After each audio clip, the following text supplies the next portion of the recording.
Howdy all, grab yourselves a beer. It is time for a little bit of a Path of Exile meme video today.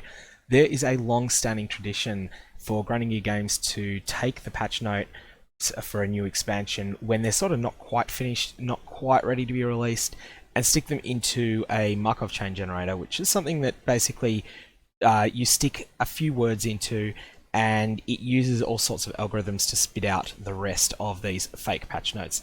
So that I just go through the fake patch notes and put out some interpretations of what it might be.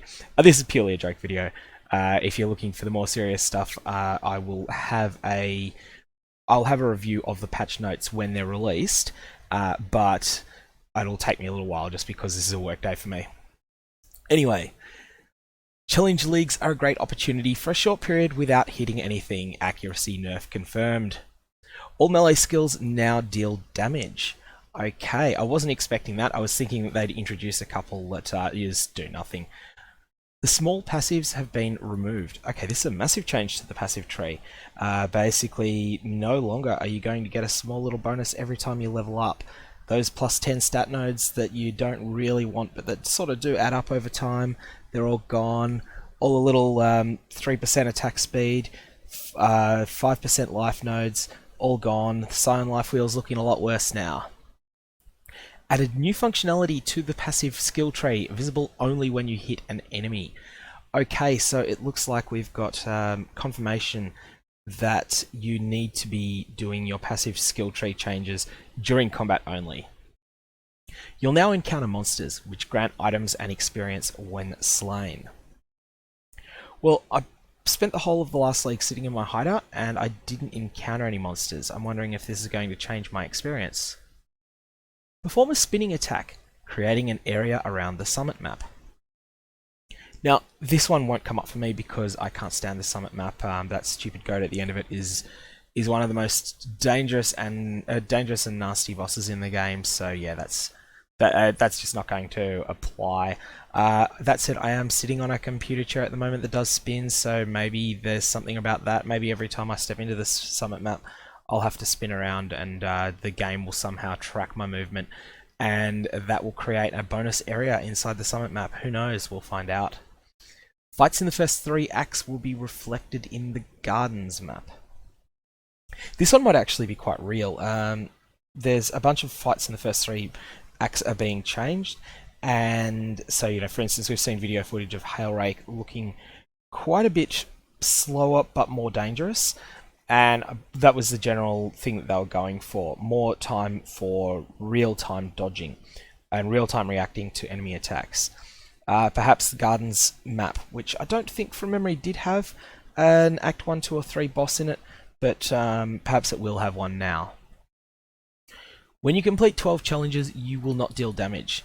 Well, that's going to make it difficult to get to 24. From the 19th challenge onwards, and for every 3rd challenge after that, you will no longer hear a crying woman in Act 7 Crossroads tempting you towards non-existent story glyphs. Okay, so I'm assuming that the woman in Act 7 Crossroads tempting you towards non-existent story glyphs, I'm assuming that this is a lore fix.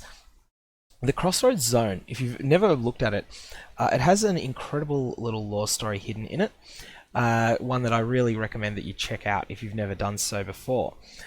So I'm not actually sure if that works in Act 7 or not. I tend to be, once I get to the back 5 acts, I tend to be pretty focused on just punching through them as quickly as I realistically can, and I've never really done serious exploration of those zones the way that I have for the first, particularly the first 4.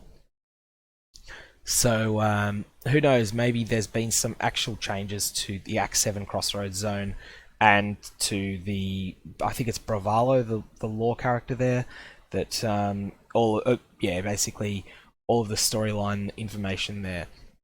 But if you've never checked this out, fire up one of your characters in Standard League and just go to the Act 2 Crossroads zone, go into all of the houses and listen to the voice, listen to the plot that's explained there.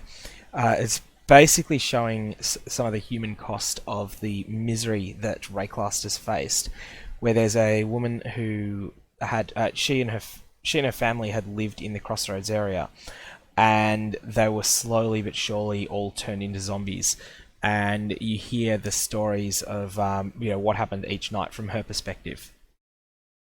When you reach 24 challenges, you will receive a full rework in future.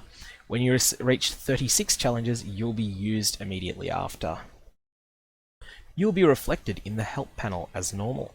Okay, so if you've got a screen that is reflective, that applies there. You'll be tougher but more responsive, involved, and dynamic. And you'll no longer drop outside of the graveyard map. So when you drop, it looks like it'll be dropping inside the graveyard map. We've changed the way supports which try to do different things to different skill gems at the end of its duration. These skills will persist until they are doing. It seems like there's actually some sort of meaningful change that's hinted at here, but obviously this ends up being one of the more scrambled lines of the Markov chain texts. These things can be quite funny. In the past we had the Dread Thicket is always 50%, was one of the lines which was actually talking about an old mechanic, the large chests, I think they were called, where basically some of the story zones would have a massive chest in them. And I believe that the Dread Thicket had its chance to have a chest increase because no one went in there. And then that wasn't enough. So then I believe that when they were designing Act 7, the Dread Thicket being 50% was actually influential in making it have a quest that was mandatory in Act 7, so that you had to go into it 50% of the time. If you're lucky enough to get one, make sure you use a Warcry. Okay. Gem vendors removed, confirmed. The projectile now has new mods it can craft on each slot. Okay, so let's craft up some arrows, folks. All of your mana causes nearby enemies to take less damage. Improve the Belfry and Lava Lake fights. So first up, I think that's probably actually exactly taken from the new patch notes. Extra monsters are now considered travel skills. That part probably isn't. We were expecting there to be some changes to some of the boss fights. I believe there'd been a partial list given, but Belfry and Lava Lake were two of the ones that really needed it. It looks like there will be... I think this will be a monsters gaining experience and items appearing inside that fight. The following items no longer have lone surviving monster frustratingly taunted you unless you didn't get enough accuracy. Yep, that's completely unintelligible. The Divine Vessel is now a skill type, and will receive the Monolith Crown. I think this is just a case of the Divine Vessel being changed, which we already know it's going from 1x2 inventory size to 1x1. The Monolith Crown, I think, is just meant to be something that's attached to one of the earlier challenge-related ones. I think that the Crown was the 12 challenge one, although I'd have to check that out. A side note, the 24 challenge reward is amazing in this league. Magic monsters now deal damage until that animation would have finished playing. Zana's map device options are now treated as having dealt minus 25% damage for a brief period after spawning. Well, what this is actually talking about here is just a reminder that Zana's map device, the mods that are available, will be listed in the real patch notes when they come out. And then obviously this is something that's come up that that is impossible to discern out of context. We've also updated pathing, which should allow for much smoother movements with your movement. Okay, that almost seems to work. I'm assuming that this isn't talking about your movement, but enemy movement. Although we need pathing as well for when you for when you click to move. I tend to think of pathing as being what the monsters do when they're trying to get to you, but it is the case that we have pathing as well. Red tier Elder Influence maps can no longer craft increased armor, evasion, or energy shield from body armor. What I'm hoping this reads, and this is something that would be a very significant change to the meta, I would be hoping that this reads something along the lines of red tier Elder Influence maps only drop Elder items from the bosses. That's a change I would really like to see, because currently killing bosses in red maps is something that is has underwhelming rewards. and moving the best rewards from the zone to the boss would be something I'd like to see. I'm not suggesting that this would mean less Elder items will drop full told, just that if you were running a map that was going to have 3 Elder items, I'd rather they all drop from the boss. And making it so that it only affected red tier maps would be a great change. However, I'm not sure that that's what's happening here. I'm expecting that this does mean there is a change to red tier Elder influence maps, just we don't know what it is. The Atlas of Worlds has been fixed and affects all existing items with this modifier. Well, the Atlas of Worlds actually has been fixed in the sense that the 3.6.6, I believe, was a patch that was coming out that has utterly transformed the way that that old versions of maps work in Standard League.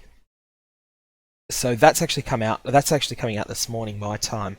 There's a patch that's bringing in the long-awaited ability to turn maps that are in your stash into the most modern of the Atlas seasons. So if you've got a whole bunch of, say, Betrayal era maps, you can bulk convert them into Synthesis era maps at the moment, or once Legion hits, you can bulk convert them in Standard into Legion era maps. So that's a big fix to the Atlas of Worlds. Wicked Ward has been changed. In general, it will be applied at random. So Wicked Ward, I think, was Occultist has been the best defensive ascendancy, and by too much for too long. So for that reason, I'm believing here that it may be getting toned down to Juggernaut power level, and adjusting Wicked Ward would be a way of doing that.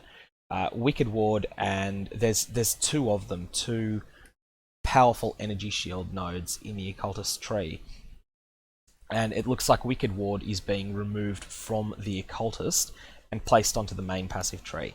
However, we'll have to see whether there's any sort of replacement within Occultist or not.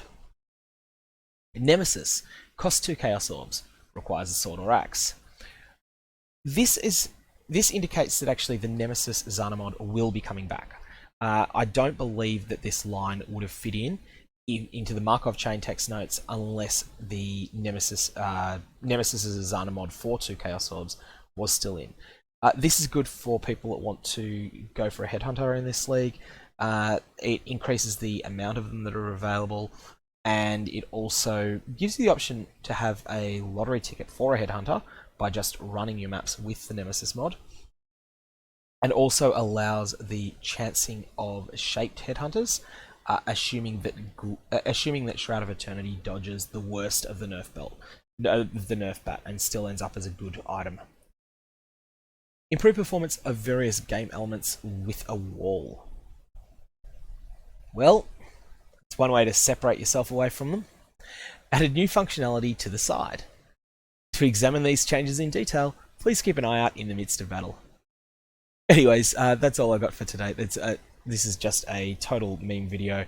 It's a great tradition, these Markov chain text notes.